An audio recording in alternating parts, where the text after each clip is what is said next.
Well, hello and welcome to Bingewatch, the podcast where we take a look at the hottest new TV and film releases on streaming television platforms. I'm Hannah Fernando, the group editor of Woman and Woman and Home magazine. And I'm Ian McEwan, writer on What's on TV, TV Times and TV and Satellite Week magazines. And today we're looking at the new releases for the week starting Friday the 28th of April 2023, including Richard Madden as a secret agent recalled to duty in the action-packed spy drama Citadel on Amazon Prime, and Disney's new feature-length version of the Peter Pan story starring Alexander Maloney and Jude Law. And we'll also be checking out on Paramount Plus the movie spin-off Fatal Attraction and venturing back inside Number 9 with Reece Shearsmith and Steve Pemberton on BBC Two and BBC iPlayer. But first, Ian, what is in the news? In the upcoming Disney Plus Star Wars spin-off, Ahsoka, is that how you pronounce it? I think so. Yet another Star Wars spin-off. David Tennant will reprise his role as the droid Professor Huang, who he voiced in Star Wars The Clone Wars. What else is in the news, Hannah? Samuel L. Jackson will star in Netflix drama The Piano Lesson, based on August Wilson's play about the lives of family in Pittsburgh during the Great Depression. A varied lineup this week. Some good stuff, I would say. We're going to start on Amazon Prime Video with a new series arriving on Friday. It's called Citadel, and here's a clip. Tell me you've never felt like you should be somewhere else, doing something else. Tell me you've never seen my face before. I was in a train. There was an explosion. And I couldn't remember anything except you. So this stars Mr. Richard Madden, who I suppose we first became really aware of him when he was in Bodyguard, the BBC thriller with Keely Hawes. Anyway, he's one of the many people frequently touted to be the next James Bond. And as far as audition pieces go, this one's pretty good. We start off, we're on a sort of high-speed train. Priyanka Chopra Jones plays Nadia and Richard Madden plays Mason. And they are both spies and they meet on this train. It's a bit of a banter, romantic banter in various different languages. And I thought, oh no, it's going to be one of these sexy spy thrillers where people deliver this sort of quippy dialogue. Well, that didn't last long because it then goes into this incredible action set piece, this massive fight scene on board the train, which has an explosive finale. And I mean, the choreography of the action is quite remarkable. But as you know, Hannah, one of my pet hates, fights that keep going on when people should be unconscious. But it's really well done. It's kind of up there with, remember that Gangs of London series, which was noted for its incredible fight scenes. It's very, very good. And they've obviously spent, well, it's actually the second most expensive TV series ever made, and you will see all that on screen. It looks incredible. The setup is that after this initial scene, they go their separate ways and they start new lives because they can't remember anything about their lives as spies for this organisation called Citadel, who are up against an evil organisation called Manticore, which I suppose is a bit like Spectre in James Bond, isn't it? However, they are called back into action, and this is a great attraction of this series. The wonderful Stanley Tucci plays their former colleague Bernard Orlick, and he's a sort of tech genius, and he is terrific in this. It's a great role, and he really makes the best of it. He gets some superb dialogue, and so we're going to go forward. They're going to work together again, and obviously they've had a relationship before, but now, well, certainly Madden's character has got a whole new family. He's got a wife and daughter. He's living in Oregon. So they've got to negotiate that. They've got to take on Manticore because I think, they've got to recover some, whatever it is. There's always a MacGuffin in Bond, isn't there? There's something that someone's got to get their hands on, or something really bad's going to happen. Although I started watching it thinking, oh, this is all very familiar and, blah, blah, blah. I thought it was great. And I mean, the action pieces are quite remarkable. And it's going to be coming back for a second season, we've heard already. So, I think if you like action and you like espionage, you're going to love this. What did you think, Hannah? It's pretty action-packed, isn't it? I mean, that is one thing. That is one box ticked, I would say, in a big way. I completely agree with you, though. It sort of irritates me when people should be laid out on the floor and they're not, and that certainly does happen a bit here. What I would say about this, it does jump sort of, back and forth, if you like, and reading kind of some of the interviews from the actors in it, they sort of found that too, in terms of kind of it being a bit of a jigsaw puzzle and working out what happened, because, as you say, their memory has been wiped, so they don't know, and then sort of connecting with people from the past who have now moved on, and like you say, the two main characters have had a relationship previously. So it feels like, although it's action packed and feels kind of maybe more male centric, I don't know that it is, because actually it brings a whole different part to this in terms of emotions. There's lots of complexities in this. You learn lots about the people, and so there's lots to sort of hang on to. So although, as you say, it's kind of, oh, here we go again, actually I don't know that it is. I think it does offer something a bit new. It's the bank holiday weekend, Hannah, so everyone loves a good family movie, don't they, over the bank holiday? And we have one for you on Disney Plus, also available from Friday. It's called Peter Pan and Wendy, and here's a clip. Gotcha! You were flying. A little bug did it. I don't think that's a bug. She is a fairy. Are you Peter Pan? Were you expecting someone else? Well, my children will be delighted because they absolutely love Peter Pan and Wendy. And you know what? It's funny because every time I think Disney Plus are going to remake something or redo something, I wonder what the next one will be and how they come to choose it. And actually, the original one hasn't aged or dated as much as you think it might have done. They still watch it. They still watch it regularly, my kids. So it was interesting to see that this is, not made a comeback, but being completely remade. We've got Jude Law in it, who actually is Captain Hook. Looks really, really different, and there's lots of diversity in this. There feels like this has been modernised in all the right ways and everything that it should be, without being sort of really obvious about what it's doing, in my opinion.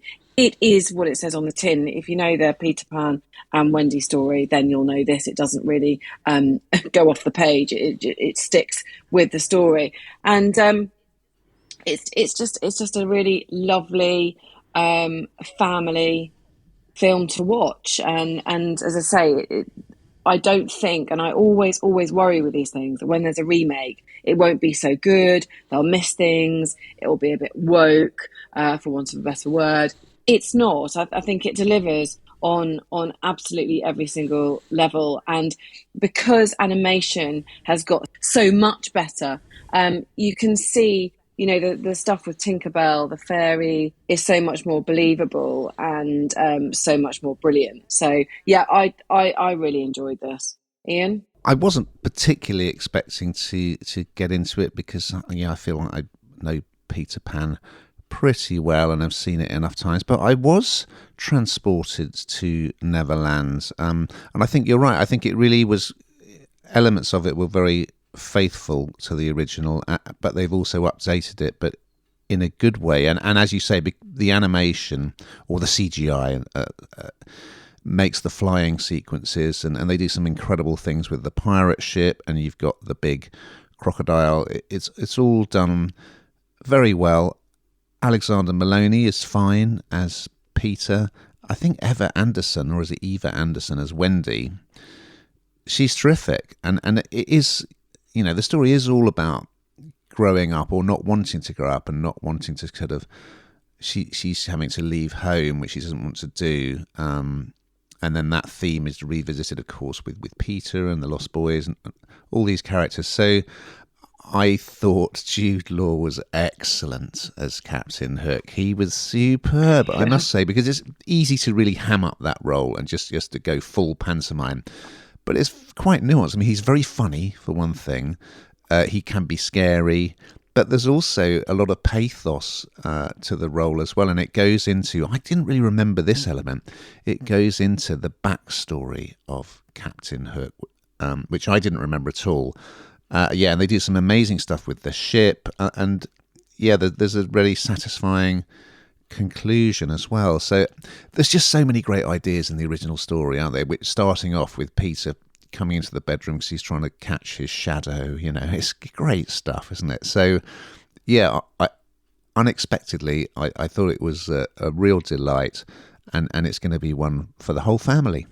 What's interesting about this one, though, is that like you say, it's kind of the original story, but that's what they have stuck to, and they have kind of gone back into his past. But there's been lots of spin-offs of this as well. The Lost Brothers, the Lost Boys, the children, knowing more about the children. We seem to have watched every single one of those spin-offs in this home. So I think it's quite incredible to make something that's so old, if you like, so good once again. Over on BBC Two and BBC iPlayer, it's, would you believe it, an 8th series of the comedy Inside Number 9. And here's a clip. What's the matter? I'm a little bit nervous and a little bit trepidatious, if truth be told. Hi. What do you want? You are obsessed. Absolutely insane. Do either of you like thrillers? Not really. So we don't get many anthology series in these modern times, do we, Hannah? There used to be a thing, kind of the horror anthology, things like The Twilight Zone. We got Black Mirror, I guess. But Reece Shearsmith and Steve Pemberton, two members of the League of Gentlemen, are big fans of that genre, and that is why, well, one of the reasons why they came up with Inside Number 9. Each is a standalone story set in somewhere that is connected to the number 9. And there's nothing really like it anywhere else on TV, I would say. And they're so... I don't know if they're just given carte blanche, but if you've not watched it before, you've probably caught the odd episode. There have been some brilliant ones. Just to pick a few out, there's a terrific one starring Sheridan Smith, looking back over various Christmases. There's one that has no dialogue at all, that's set sort of during the robbery of a house. There's a really very funny one set on board a sleeper carriage of a train with Jack Whitehall. They're just so varied and so clever. They're a great writing and performing team. Now, I'm not going to tell you too much about episode 1 because the joy of this is seeing how it unfolds, and there's usually a twist in the tale. And so, but this has got a couple of great guest stars. They always get fantastic guest performers in this series. So you've got Phil Daniels, way back, of course, as a young lad. He was in Quadrophenia, wasn't he? And Anita Dobson from EastEnders. And the setup is that Reece and Steve play two brothers who are breaking into their late mother's house. I won't tell you why, but they are disturbed by the new owners, Reggie and Francis. Reggie's a gangster, who arrive home unexpectedly from their holiday. And things play out in a very interesting way. I will flag up that it's a little bit gory, not in for the sake of it, but there is a slightly gory scene, just to warn you, but reliably high standard in this great series. Let's hope it continues for another 8 series. Are you a fan of this kind of thing, Hannah? I struggle. I think, like you said, I'd watched the odd episode here and there, so it's not something I've kind of stuck with, and perhaps that's where I've gone wrong. It is a bit gory. I didn't really know what I was getting initially, and I found that a bit weird. But Anita Dobson is brilliant. Let's be honest. And she's coming to our screens on Doctor Who, I think, as well. She's got a part in Doctor Who, which is amazing. So no, I do you know what? I can see why people like it, but for me, it didn't add. I don't feel like I want to go and watch it again. Although I think probably if I did keep watching them, perhaps I'd get into the psyche of what they're trying to do. But yeah, this was a bit gory and it didn't hold my attention like Peter Pan, shall we say? Now we've had our big bank holiday movie offering arriving on Bank Holiday Monday on Paramount Plus. Been looking forward to this.